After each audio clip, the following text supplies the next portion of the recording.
Hey, I'm Kanisha. I'm here to talk about my favorite shows with queer women. I have a list of 50 shows that I've ranked.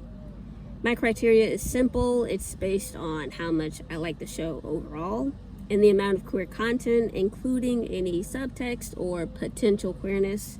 Obviously, this is a list of shows that I've seen. If your favorite show didn't make my list, it might be because I haven't seen it. Today's video is going to be interesting. The shows I'm revealing all have a couple of things in common that made me want to talk about them all together instead of split them up in separate videos. That's why I only did 4 in the previous video that I made. But one of the things that they have in common is that there is actually very, very little queer content relative to the number of episodes. If you think that's weird because I've ranked these shows ahead of a bunch of shows that have a lot more queer content that's obvious and explicit, like, I get why you think that's a strange choice. But the other thing that these shows have in common that's really important is that I absolutely love these shows. And that has a lot to do with why these shows got ranked ahead of some other shows that I thought were okay or that I liked. But also had way more like lesbians, bisexual women, and all that. It's just like, I love these shows. I love these shows. So today we're doing number 26 to 22 of my favorite shows with queer women. Number 26 is an anime. It's a long title. Number 26 is Reborn to Master the Blade, from Hero King to Extraordinary Squire. Now, I love the concept for this show. It's the first time I remember hearing anything like this. I'm just gonna assume that there are some other shows that are similar, but I don't know. I don't know what they are. This is the first one I remember encountering. So this show is about it's set in a fantasy world. If you watch my videos, you know I like fantasy and sci-fi stuff. So of course this is a fantasy type of anime.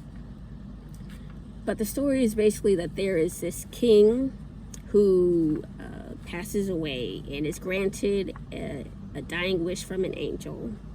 And his wish is to be able to master different fighting styles and be like the best fighter in the land, basically. So this king gets reborn into the far future of this fantasy world with magic and mystical creatures and all that kind of stuff. But what I find very interesting is that this king is reborn as a girl. And I find it very fascinating that this girl is absolutely obsessed with fighting. I think it's pretty refreshing. I mean, the only thing I remember being similar to this kind of character really is Adora from She-Ra. I think Sarah Lance from Legends is a little bit like this, just like a superb fighter and someone who is down to fight all the time. Another character that I don't know a whole lot about, but maybe there's some similarities, is Xena Warrior Princess. I've never seen that show, but she's a warrior princess, so I assume she can fight and is very good at fighting. So those are the kind of characters that I think you might be familiar with that can compare to this character and Reborn to Master the Blade. The character's name is Inglis. And Inglis is... I love Inglis. She's really cool. I love that Inglis remembers being a dude.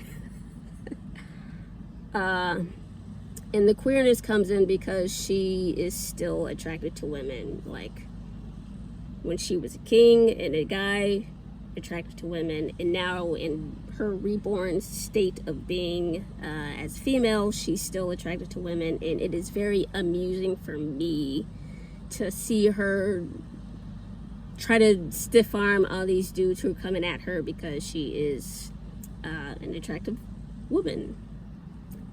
So she's got to like reject these guys, and she's trying to dance around, I think, try to pretend like she might be attracted to them. I think there's a little bit of that going on, but she doesn't want anything to do with all the advances of the guys in her world. So that is amusing for me. And I love the show because for me, it's character focused. I love the character of English. I love her backstory. Like I said before, it's something that it's like a character background that I don't remember seeing anywhere else. So this was the first time I encountered something like this. Very interesting to me. And I find it fascinating that this guy is now a girl living in a new world in the future and is trying to live out her dream of being the best fighter in the land. And of course, she is reborn in the world of magic. People use magic differently than in the very past, and that's something new that she has to learn. So it's just, I love the fantasy elements of all of this. I love that she has magic. I love that she's in a world of magic. I love that she fights magical beasts. So all of that are things that I'm super into. And I'm just super, like I said, I'm super amused that she has to fight off these dudes coming at her. And she's like attracted to women. I also, like I said before, this show has very little queerness, and really the only thing is that this character English is a woman, and she says that she is attracted to women, and that there's no romance or anything like that. So one of the things that I love about this show, and it's kind of part of my, I don't know, personality and how my mind works, I enjoy imagining what kind of girl English would fall in love with. Like I said before, she's singularly focused in her present day as being a fighter.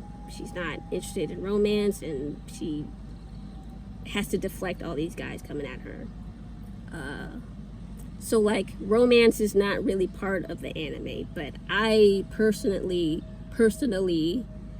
enjoy thinking about like what kind of girl would English fall for, and that's interesting to me. And that's one of the reasons I really enjoy the show. Of course, I love the fantasy stuff, and I love the concept. So yeah, those reasons are why I have Reborn to Master the Blade number 26 on my list. Number 25 on my list is Bob's Burgers. This show, like I said, not a lot of queerness, but the show itself I love so much. It's a comedy. It's sitcom-y, maybe isn't totally fair or accurate, but like there's a new thing every episode, which I guess sitcoms are kind of like that. But it's a comedy. It's about this family who have a struggling business, a struggling restaurant, and the characters are so interesting. What I love about the family, Bob's family, the Belchers, what I love about them is that each one of them is kind of insane, but in a different way. They're all different types of insanity and quirkiness, and like just being odd. And I think it's really cool that they are all strange in their own way, but I like how the show makes it clear that they all love each other, and it's like, I don't know how to explain it, but I love the show. I love the tone of the show. I will admit that I like the earlier seasons more than the later seasons. Like, this show, I think it's got 16 seasons, so it's a lot of stuff, but it's just so good. I really love the first few seasons. They're so funny. The humor is interesting. It's not like, I don't know explain the humor, but it's really funny. It's good humor. It's the crazy situations are based on the characters' own weirdness. I don't know explain it, but I love the show. I'll say that 100 times. I love the show. And not a lot of queerness. There is one episode in season 1 where Bob, the main character, meets some trans women. Admittedly, it's not good representation, but it's there. There's also the character Marshmallow, who is a trans woman, a trans black woman, which I appreciate seeing. And I love that Bob, the main character, is friends with this woman, Marshmallow, and Marshmallow becomes friends with the entire family. So I love seeing that. I love every time Marshmallow appears. And there are a couple of other guest characters. Well, one recurring character who is a lesbian and a guest character who is that character's ex. So there's like a handful of queer characters, handful of queer women in the show, but like I said, they're not main characters. They don't show up a lot, and most of them are guests, so they're only in one episode. So not a lot of queerness, but love the show. So that has a lot to do with why I've ranked Bob's Burgers number 25 on my list. Number 24 on my list is Delicious in Dungeon, aka Dungeon Meshi. This is an anime, which means it's based off of some light novels or manga, just like number 26 on my list. But this is such a fun, weird show.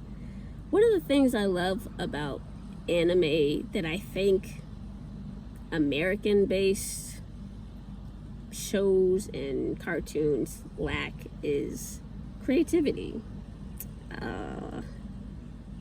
I don't know if it's like a cultural, societal thing in America, but I just love that I've seen so many just creative, imaginative, like fantasy worlds that exist in anime and manga / light novels.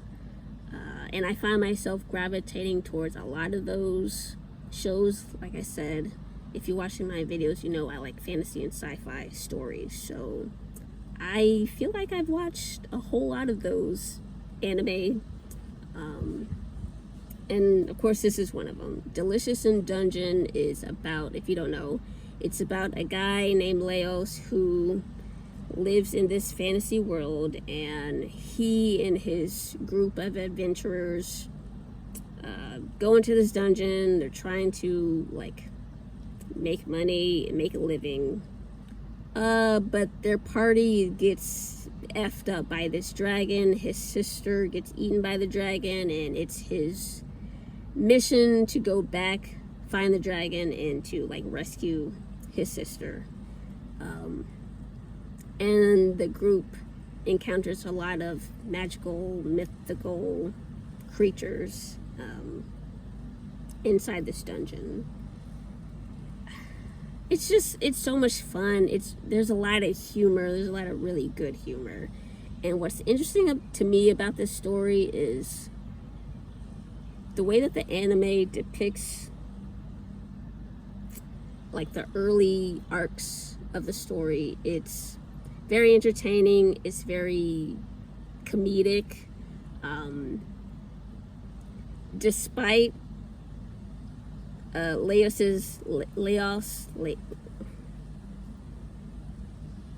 despite his attempts to find his sister, he's obsessed with eating creatures in a dungeon, which is odd, and no one else does. No one else thinks it's normal except for one other person.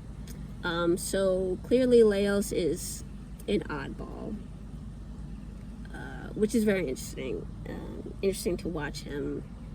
But I find it very interesting how the anime depicts this kind of attempt to rescue his sister as, like, there's a lot of comedic stuff that happened, but I have read the manga, I finished the manga, and the story gets absolutely crazy and very serious towards the end of it all. So like like I've said before in previous videos where I talked about my favorite shows, I'm an anime watcher, I am also a manga reader, and I have decided not to try and split my knowledge of what happens in the manga from the anime, so I'm just putting it all together. And the story is fascinating. The story is very good, very, very, very good. Of course, the fantasy elements are super interesting. The lore is super interesting. So yeah, I really enjoyed watching the anime, and I really, really enjoyed finishing the manga. As for the queerness, again, not a lot. But this one, for this ranking, it's very heavy on the subtext and potential queerness part of my criteria. There's a character in Leos's party, Marcille. She is an elf, and I happen to believe that she is romantically attracted to Leos's sister, Fallon, who they are trying to rescue. There's nothing explicit in the story, nothing explicit in the manga or the anime about the nature of their relationship. So you could read it as just friends with a very strong bond. I see it differently. I happen to think that Marcille has romantic feelings for Fallon. That's just me and maybe a couple other people, but yeah, that's just what I think about those characters. So I just think Marcille goes to extreme lengths to bring back Fallon and have her, like, rescue her. If I didn't mention before, Fallon is Leos' sister who they're trying to rescue. I don't remember if I said that before, so I want to make sure I say it. So everyone is in the dungeon trying to rescue Leos' sister Fallon, and Marcille and Fallon are friends, and of course they were, like, adventuring together with everyone else in the group. But I just happen to think they have a stronger relationship in that Marcille is attracted to Fallon. I'm not certain that Fallon feels the same way, but I strongly believe that Marcille is in love with Fallon, and that's why I'm including this show on this list. But yeah, I love this show so much. I really enjoyed the manga, and it's just my own opinion that Marcille is a queer woman. So those reasons are why I have Delicious in Dungeon at number 25 on my list. Number 23 on my list is another anime. It is The Eminence in Shadow. This is a great show. Another fantasy anime. Specifically, this is an isekai, which, if you're not familiar, that means it's a story where the main character is living on Earth, but then magically ends up sent to another world, typically a fantasy world with magic. This is just a great story. The tone of the show it's so much fun. It's wacky. I love that the main character, Sid, he has this extreme goal. And of course, living on Earth didn't allow for him to accomplish that. So somehow he gets reborn into this other world with magic where he can accomplish his goal. And it's just, it's so much fun. It's such a fun show to watch. It's such an interesting show because of all the magic and the politics that go with kingdoms and like struggles for power. There's a very interesting history to this fantasy world. There's like a very interesting sickness that exists. There's interesting things happening in the background that Sid, our main character, is interested in. So there's like mystery things going on in the background. There's struggles for power. There's a lot of cool stuff happening. A lot of very interesting things happening. And Sid, just the way he goes about being in this world and trying to achieve his goal is very humorous. Like, I don't think I can give like a good description of how it is, but if you haven't watched this, you should absolutely go watch this. It's a fun ride. The humor's really good. The humor is very interesting. I don't remember seeing a show with humor quite like this. There's just a lot of, I guess, irony going on in the show. Like, I kind of vaguely remember the term dramatic irony, like in school, learning about literature, and I don't know if there's anything called comedic irony. Maybe there is, and I just never heard of it, but I feel like that's kind of the best description I can give for the type of humor in the show. But it's really funny. It's very, like, the lore, the background of this world is very interesting. It's a great show. It's a great show, and if you haven't seen it, I totally recommend giving it a chance. As for the queerness, not a lot of it. There are a couple of characters, though. There is a character named Mary and a character named Elizabeth, who I believe they are sleeping together. Nothing, well, maybe not nothing, but there's not a lot of, it's not totally explicit, I guess is fair to say. But I think there's enough there that leads me to believe, like, at some point they have slept together, and I think Mary was definitely in love with Elizabeth. So those characters are why this show qualifies for this list. I believe both of them are queer women.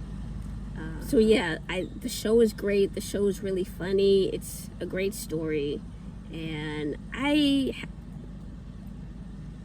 think Mary and Elizabeth were definitely together. So those are the reasons that I have put The Eminence in Shadow at number 23. Number 22 on my list is The Librarians. This is another fantasy show. It's set on Earth, but in a world where magic exists. And it is the duty of the librarian to make sure magical items and artifacts don't fall into the wrong hands and get misused and, create an apocalypse, basically. Pretty sure the show is based on a series of movies. So the guy that plays the librarian in the movies is also like the head librarian in the show. So that's kind of a cool tie-in. I haven't watched the movies, but I bet they're great. If they made a TV show based off of it, made 2 TV shows actually. But The Librarians, I really enjoy. It's magic, it's fantasy, it's right up my alley, and I love the characters. Like this, it's just a really good show. It's very entertaining. The characters are all interesting and very different from each other, which makes it interesting.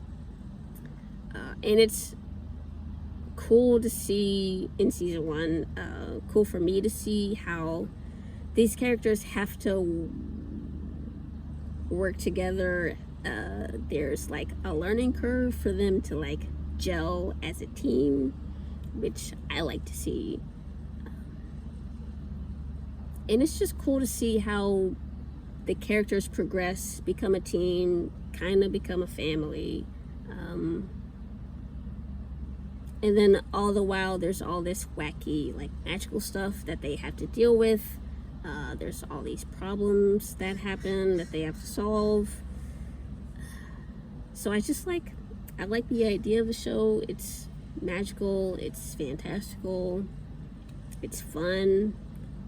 There are times where it gets serious, so there's a balance.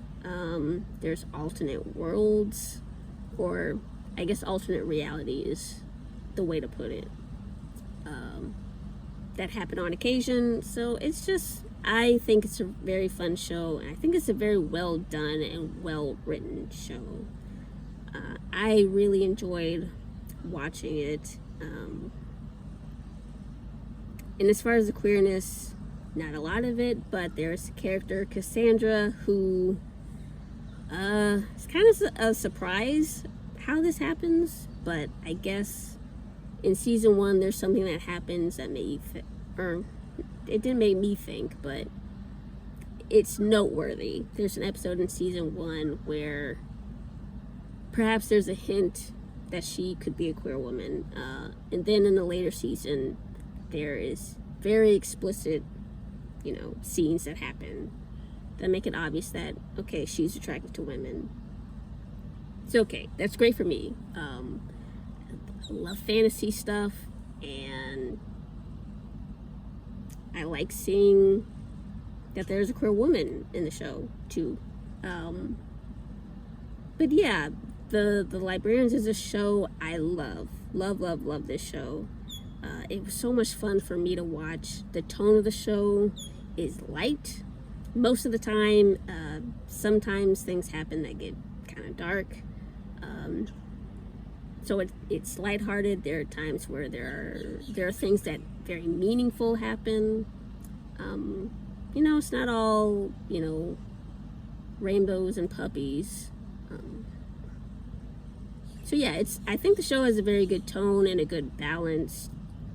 I love the characters. The characters are great. The world, the setup about magic existing is very fun for me. So there's a lot of things that I like about the show.